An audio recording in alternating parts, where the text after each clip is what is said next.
Arhivi su baštinske ustanove koje se bave prikupljanjem, sređivanjem, obradom i objavljivanjem arhivskog gradiva te davanjem arhivskog gradiva na korištenje.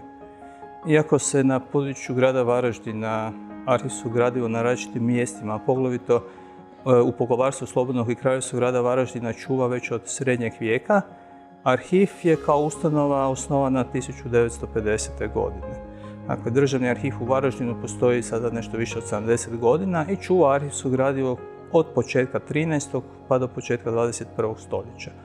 Uglavnom se radi o arhivskom gradivu na papiru, nešto imamo gradiva na pergameni iz srednjeg vijeka, dok daleko manju količini imamo nekonvencionalno arhivsko gradivo. 90. godina smo počeli intenzivnije prikupljati slikovni materijal, dakle fotografije i stare razglednice, tako da imamo danas vrlo bogatu zbirku fotografija i starih razglednica.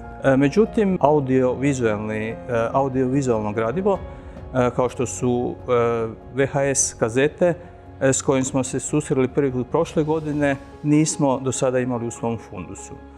Sredinom prošle godine kontaktirao me predsjednik udruge veterana 7. gardijske brigade Puma, gospodin Puja, i predložio je da u arhivu digitaliziramo 130-ak video VHS kazeta koje sadrže gradivo iz razdoblja Domovinskog rata, ali i iz poslijeratnih godina, odnose se na 7. gardijsku brigadu.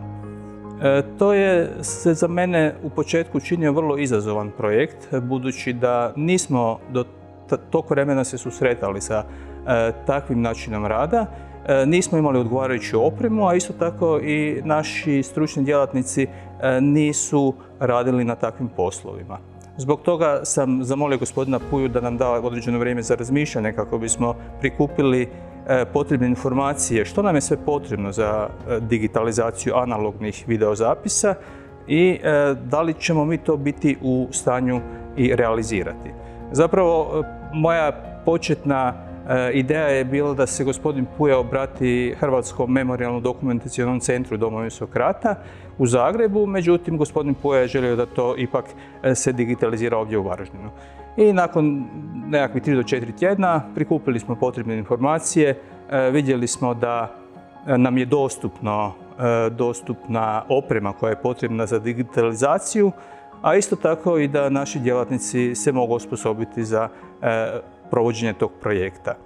Ono što nam se učinilo najzanimljivijim je bilo da nije bilo toliko teško nabaviti računalnu opremu i dekoder potreban za prijenos analognog u digitalni zapis, nego je najteže bilo doći do videorekordera. Znači, uređaj koji je bio masovno u upotrebi 80. i 90. godina više se nije mogao nabaviti u normalnoj trgovačkoj mreži, već smo morali tražiti u oglasniku što kvalitetnije videorekordere. Odlučili smo se da nabavimo 2 videorekordera na kojima su onda i naši djelatnici radili na digitalizaciji analognih videozapisa.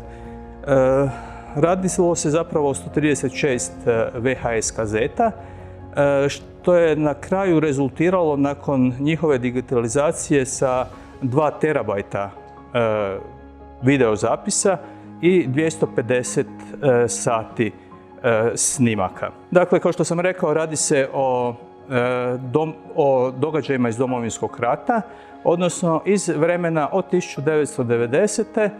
do Oluje, ali isto tako i o događajima vezanim uz Pume, sve tamo do 2003. godine kada je 7.7. svečanom predajom ratne zastave formalno zapravo završio ratni put 7. gardijske brigade.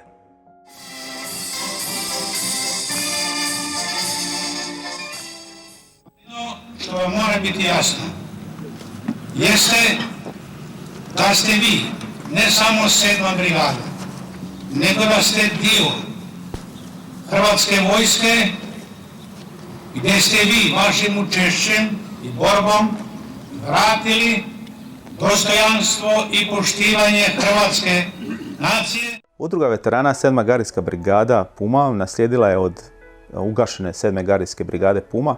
Dosta snimaka iz doba rata i vremena nakon rata. To su većinom bile VHS, sve su bile u stvari VHS kazete, na VHS kazetama snimke, koje su bile već stare i više od 20 godina. Budući da smo imali više od 100 tih kazeta, našli smo se u dilemi što s njima napraviti, a kako bi se sačuvale za nekakve buduće generacije i da bi se sačuvalo i sjećanje na 7. gardijsku brigadu i njezine pripadnike.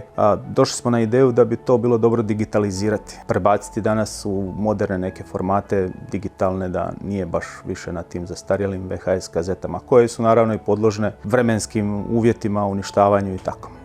Razmišljali smo u udruzi kako to napraviti, s kime bi to bilo dobro i naravno prvo što nam je palo na pamet, budući da su to stare snimke, one su i dobre i za arhivu i mislim trebalo bi ih nekako i sačuvati. Prirodan nekakav suradnik u svemu tom poslu je bio Državni arhiv u Varaždinu. Tako smo se obratili Državnom arhivu u Varaždinu, gdje su oni odmah odlučili izaći u susret, pomoći nam u tome. U stvari najveći dio posla su i oni odradili, pretvarajući sve te analogne, kako ih ja zovem, snimke u digitalne i prebacivajući to sve na modernije i sadašnje formate. Do tada, dok nismo počeli sa digitalizacijom, te snimke su bile većinom čuvane u nekom našem prostoru. Nije to bio niti adekvatan prostor sa dosta vlage i nije baš bilo pogodno za čuvanje tih VHS kazeta. Međutim, jedan dio kazeta koje smo odlučili digitalizirati, obratili smo se naravno i našem članstvu i onda su i oni isto ljudi koji su imali svoje privatne snimke, oni su dali te snimke na digitalizaciju. Tako da se tu našlo sve ukupno negdje oko 130 kazeta, a možemo reći da je u prosjeku negdje 2 sata, možda 2 sata trajanje jedne kazete, znači možemo računati negdje oko 250 sati materijala praktički, koji se može sačuvati za buduće generacije. Mi to planiramo kao udruga koristiti više i u edukativne svrhe, ali i također da bi se sačuvao spomen na naše poginule i preminule pripadnike, jer sad kad se gledaju te snimke, dosta tih ljudi koji su na tim snimkama, ali više nisu među živima, nažalost, i tako. Na čelu nalazi se brigadna zastava.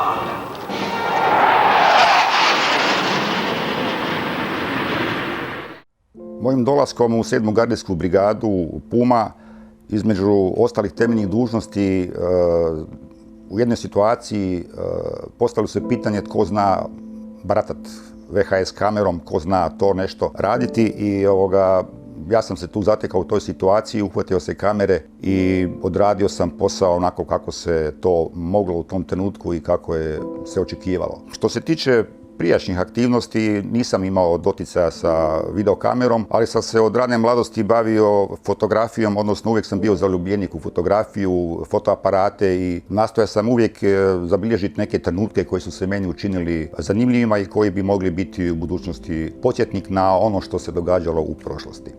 S vremenom, kako su se aktivnosti odvijale, ja sam sve više i više se bavio tom kamerom i bilježio sve ono što je bilo značajno.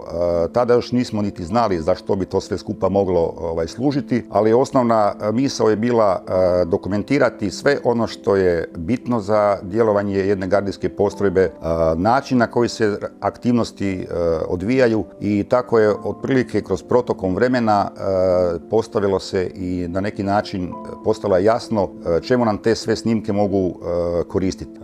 Ono što bih želio naglasiti, dva aspekta razloga zašto su se snimanja provodila. Prvi aspekt je potpora u borbenim djelovanjima, dakle od snimanja položaja protivnika, naših položaja, naših aktivnosti protivnika, da bi se moglo napraviti analiza i priprema za naredna borbena djelovanja. Drugo je u samom borbenom djelovanju postrojbi valjalo je također dokumentirati, pratiti sve ono što se događa, tako da bismo mogli kasnije kroz analizu opet doći do nekakvih zaključaka što je bilo dobro, što je bilo loše, što bi se eventualno moglo popraviti. A drugi aspekt je bio upravo taj dokumentaristički, dakle da sva ta zbivanja ostanu zabilježena za budućnost kako bi mogla poslužiti narednim generacijama, a evo sad vidimo ovom prilikom i samom Državnom arhivu koji je mjerodavan da takve materijale obradi na pravi način i da ih čuva za potrebe u budućnosti. Nešto oko uvjeta snimanja, kako se to sve odvijalo, nisam bio niti u primisli što će me sve dočekati kada se pojavim na prednjim linijama borbenih djelovanja ili ponekad i ispred, ponekad i u samoj pozadini, ali ono što je najupečatljivije, dakle sami uvjeti u kojima su te snimke nastale se možda nekome mogu učiniti nevjerojatne. Ono što je nekako ostalo upečatljivo kod tog snimanja, vezano za same vremenske, prvenstveno vremenske uvjete. Ako zamislimo planina Dinara -10, -20, a vi imate kameru, imate 2 ili 3 baterije, krenete sa baterijama koje su full pune i mogu snimati 2 sata, dok ste došli na poziciju gdje trebate snimati i ostalo vam još samo 20 minuta. Tako da je to bio osnovni problem, dakle, akumulatora, baterije i pogona za same kazete, za samu kameru. Što se tiče materijala, mnoštvo kazeta je snimano 10% kapaciteta. Iz razloga čuvanja, odnosno zaštite, ne bi bilo dobro da takav materijal, ne daj Bože, padne drugoj strani u ruke. Tako da smo na taj način vodili brigu o sigurnosti snimaka. One su se pospremale. Naravno, tada to nisu bili adekvatni uvjeti, terenski, ali se nastojalo što više to zaštititi od vremenskih utjecaja. Vlage, kiše, snijega i tako dalje. Neke situacije koje su snimane i koje su mi ostale posebno upečatljive, a vezano i za meteorološke uvjete i za sam teren, pristup. Spomenut ću samo jednu kada smo išli na prednju liniju u izviđanje određenih položaja i kada smo se popeli na nebitno sada koji vrh ili negdje, gdje su bili prednji položaj našeg pješaštva. Onaj prizor koji sam vidio i koji sam zabilježio kamerom i na mene ostavilo veliki trag. To su bili ljudi koji su na položaju bili vjerojatno i više od tjedan dana. U uvjetima snijega, leda, kiše i magle. Magla da ne vidite 10 metara ispred sebe. U tim uvjetima napravite nekakav snimak, koliko je on uspio, koliko je on iskoristiv, ali je se napravilo. Dakle, te smo materijale zabilježili, takve situacije smo zabilježili kao i neke u samim borbenim djelovanjima. Nije lako nositi kameru kada oko vas padaju granate. Moram spomenuti, ja nisam bio samo snimatelj,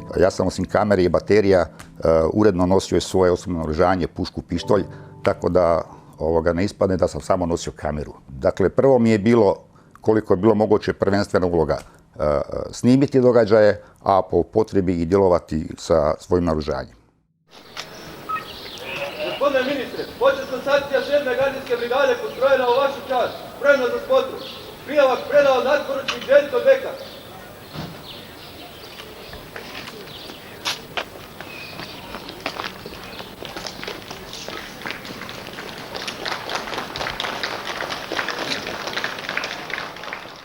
U Državnom arhivu u Varaždinu obavljamo poslove digitalizacije, to jest naš odjel dokumentacijsko-informacijski poslovi obavlja poslove digitalizacije arhivskog gradiva za stranke i istraživače.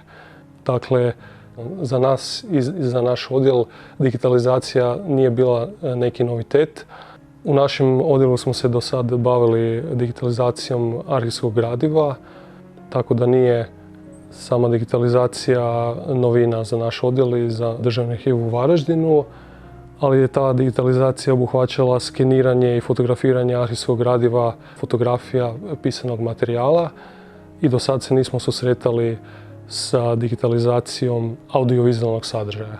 Tako da je sam taj postupak za nas bio novina, a i izazov. Dočasnici, dočasnici i vojnici, imam posebnu čast i uglednu dužnost što vas mogu pozdraviti kao zapovjednik 7. gardijske brigade Hrvatske vojske, danas kada ona obilježava 2. obljetnicu svoga osnivanja i djelovanja.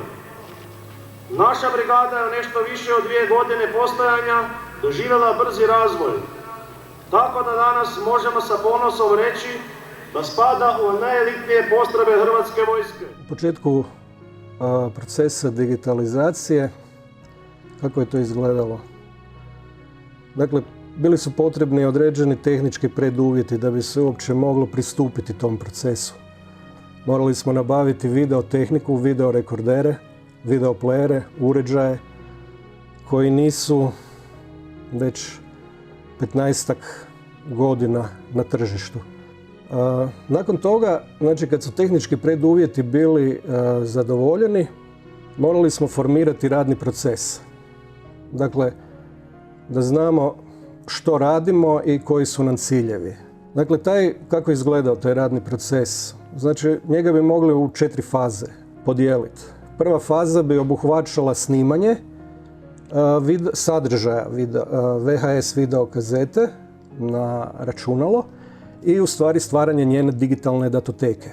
U drugoj fazi morali smo napraviti kontrolu kvalitete tog digitalnog snimka, te digitalne datoteke. U trećoj fazi, dakle, dodavali bi naziv i redni broj digitalnoj datoteci i spremali bi tu datoteku na 2 odvojena tvrda diska. Zadnja faza je u stvari arhivistička obrada te digitalizirane građe i izrada analitičkog inventara. Kazeta može sadržavati snimke od svega nekoliko minuta pa do kraja vrpce. A standardni vrpci su 120, 180, 240 minuta. Tako da nismo znali šta nas čeka gore. A videokazeta je specifičan medij. Dakle, stavite ju u video player i vi ne možete očitati koliko je snimljenog sadržaja gore. Morate pregledati sve. U procesu digitalizacije nismo zadržavali bijeli šum kad bi pronašli veliki razmak između 2 snimke, nego bi stisnuli pauzu jer smo se odlučili da snimke budu cjelovite kao na kazeti. Dakle, da digitalna datoteka bude identična sadržaju kazete. Videokazeta kao medij ima još jedno svojstvo, a to je da se može više puta presnimiti. Za razliku od današnjeg digitalnog snimanja digitalnim kamerama, fotoaparatima, gdje svaki put kad prekidate snimati i krećete iz početka, praktički stvarate novu datoteku, nemate cjelovitost. Kod videa je to drugačije. Dakle, možete početi novo snimanje na bilo kojem dijelu kazete i preko bilo kojeg sadržaja, ako nisu izvađene kočnice na traci. Druga specifičnost znači je i ta da mi govorimo o snimkama koje su snimane videokamerom u vrlo specifičnim ratnim uvjetima. Dakle, imate kamermana na terenu koji snima neki događaj, kazeta mu istječe, nema vremena provjeriti da li novu kazetu ili kazeta koja mu je pri ruci kad ju mijenja, da li je ona pozicionirana na prazno ili je već gore neki sloj. Jednostavno je ubacuje i nastavlja snimak. Dakle, i zbog svega ovog vodili smo tokom tog procesa digitalizacije dnevnik. U taj dnevnik upisali smo naziv kazete, jer svaka kazeta je evo ovdje bi došla naljepnica i gore bi stajao naziv. Dakle, otprilike trajanje mogli smo vidjeti koliko traje taj digitalni zapis u gigabajtima i evidentirali bi smetnje koje bi se pojavile, koje bi eventualno zapazili. Nakon toga numerirali bi svaku kazetu rednim brojem, zalijepili taj broj na kutiju i spremili kazetu u arhivsku kutiju. Kronološki prema tome kako su nam dolazile, kazete nam nisu dolazile na digitalizaciju složene u nekom kronološkom redu, nego 10 po 10, tako da je to variralo po sadržaju i vremenu. U jednom trenutku uočili smo u drugoj fazi, kad smo provjeravali kvalitetu digitalne datoteke, uočili smo da neke kazete imaju smetnju, dakle jeku. 7. gardijska brigada, čije je borbeno jezgro izraslo u Domovinskom ratu na gotovo svim bojišnicama u borbi za hrvatsku suverenost, Ovom je vojnom vježbom koje su bili nazočni načelnik glavnog stožera Hrvatske vojske, zamjenik ministra obrane Republike Hrvatske, te strane vojni atašeji akreditirani u našoj zemlji, pokazala iznimnu uvježbanost i borbenu doktrinu prema najvišim svjetskim vojnim standardima. Neke snimke su bile u cjelini zahvaćene jekom, a neke snimke su bile u određenim dijelovima zahvaćene jekom. Kako smo se mi prvi put susreli sa ovakvom metodom i općenito digitalizacijom audiovizualnog sadržaja, nismo znali otkloniti problem, tako da su tehnički suradnici otklonili pogrešku u postavkama, tako da smo mogli nastaviti sa procesom digitalizacije snimaka. Nažalost, već snimljeni materijal koji je zahvaćen jekom smo morali ponovno digitalizirati, što nas je poprilično vremenski unazadilo. Kod samog procesa digitalizacije smo vodili dnevnik digitalizacije koji nam je pomogao da kod ponavljanja snimanja optimiziramo sami proces i napravimo ga efikasnije. Nastavkom digitalizacije snimaka uočili smo nove, rekao bih, karakteristične probleme za sami video rekorder, to jest VHS čitač. Uočili smo puštanjem snimljenog sadržaja da se na samim snimkama nalazi razni šumovi ili trzaji snimaka, što je pokazatelj da je samoj glavi čitača potrebno čišćenje. S obzirom da je VHS tehnologija poprilično zastarjela i izašla van iz upotrebe, morali smo pristupiti manualnom čišćenju glave videorekordera. Inače, sami postupak čišćenja je u vrijeme dok je videorekorder bil popularan, bio takav da se stavila kazeta koja je čistila glavu. Međutim, kolega i ja smo morali pristupiti čišćenju same glave na način da smo morali očerafiti uređaj i sa otopinom alkohola proći sa vatom po cijelom tom transportnom dijelu videorekordera.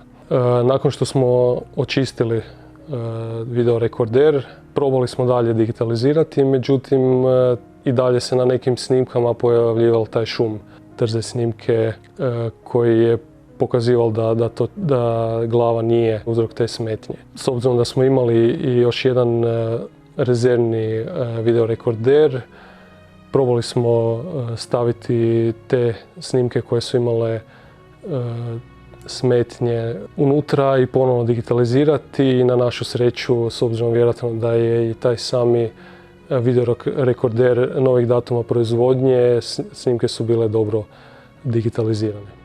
U trećoj fazi ta digitalna datoteka bila je numerirana, dobila je naslov i spremljena je na 2 odvojena diska.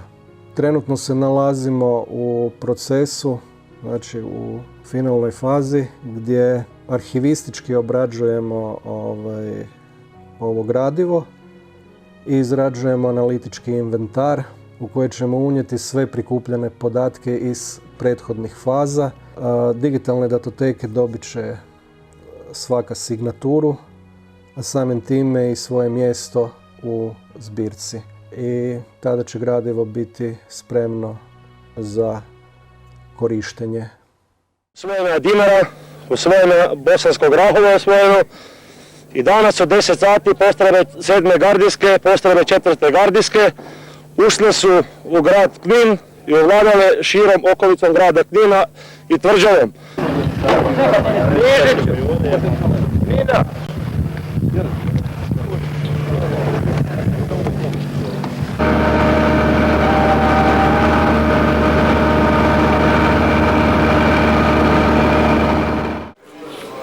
Vi ste skoro 3 ure možda prije nas došli. Ono direktno nas porizjevaju. I da posle toga došli u četvrtak. Digitalizacija VHS kazeta nastalih kroz djelovanje Puma od 1992. pa do 2003. godine znatno smo obogatili fundus arhivskog gradiva koji se odnosi na Domovinski rat. Mi smo počeli intenzivnije prikupljati gradivo iz Domovinskog rata 2016. godine jer smo zapravo Tad se na razini cijele Hrvatske bila pokrenuta upravo ta inicijativa da se prikupi što više gradiva o Domovinskom ratu kako bi arhivi sačuvali svjedočanstva o Domovinskom ratu, jer u početku nam se činilo da to je razdoblje relativno blisko iza nas, da postoje brojna svjedočanstva, ali ta svjedočanstva, nažalost, kao što je iskustvo pokazalo, nestaju, odnosno gube se na terenu i doista smo shvatili da je bitno pohraniti ih u arhivu kako bi buduće generacije imale izvore za proučavanje Domovinskog rata.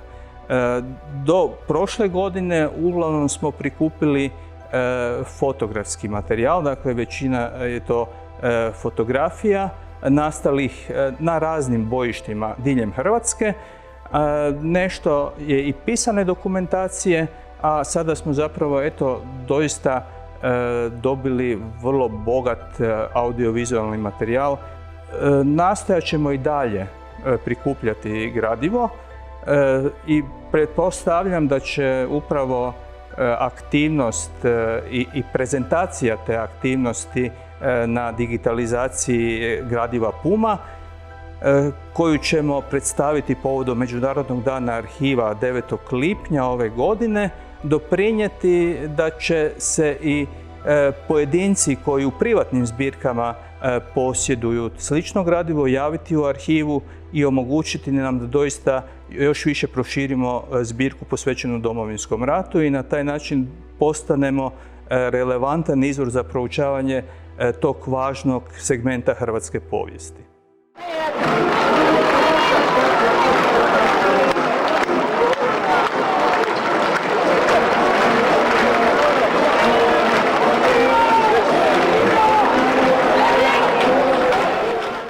Ova suradnja sa Državnim arhivom u Varaždinu pokazala se jako dobra. Oni su odradili dobar posao, snimili su više od 250 sati materijala, u stvari digitalizirali. Taj sav materijal ostaće u budućnosti i za nove generacije, ostaće kao sjećanje na poginule pripadnike i 7. gardijske brigade Puma, a i preminule pripadnike. Ostaće u edukativne svrhe, također za mlađe generacije. Hvala Državnom arhivu što je uložio trud i njihovi djelatnici što su uložili trud i svoje vrijeme i da bi te snimke sačuvali za buduće generacije.